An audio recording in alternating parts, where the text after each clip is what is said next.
Award-winning author Michael Ruhlman has been writing about food for 20 years. He's collaborated with professional chefs on cookbooks and written about the basics of cooking. In his new book, Grocery, The Buying and Selling of Food in America, Ruhlman examines how the supermarket and our relationship with food have evolved since the early neighborhood grocers. It's a critical look at the products we buy and how they get on store shelves. Michael Ruhlman is with us now. Good morning. Good morning. Great to have you here. I mean, think about this, $650 billion we spend a year at supermarkets. How are grocery stores essentially a reflection of our culture? They show us what we're afraid of, what our concerns are.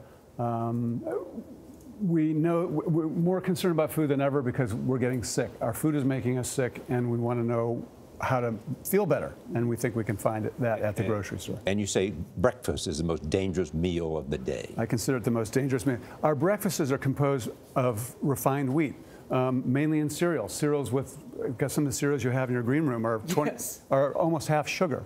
Even the ones without sugar are refined wheat. Refined wheat is essentially another carbohydrate that becomes sugar in your bloodstream. We eat them on an empty stomach.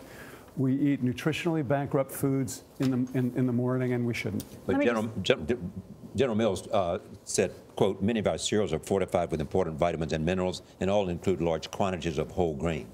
Why do we need to fortify them in the first place? Because we've taken everything nutritional out of them. So fortified makes stronger. I think it's a word that you need to avoid rather than embrace. No, you called breakfast cereals the underground threat, humming endlessly like missiles. I read that as I was eating Honey Nut Cheerios with raisins and bananas. Yeah, so that's why I said you're a little judgy. I also said this.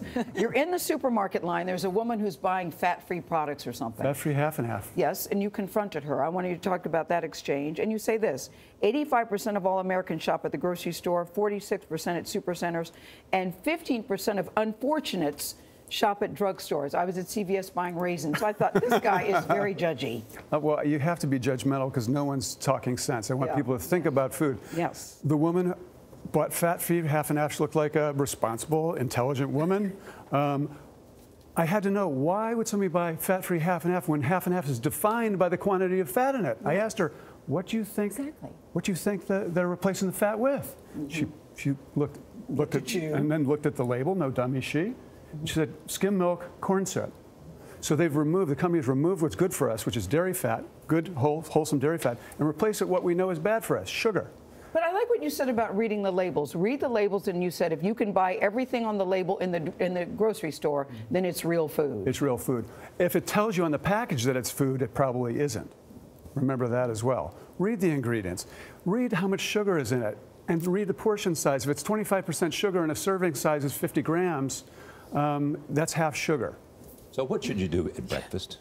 I like soaked whole grain steel-cut oats with some yogurt, some nuts, and raisins.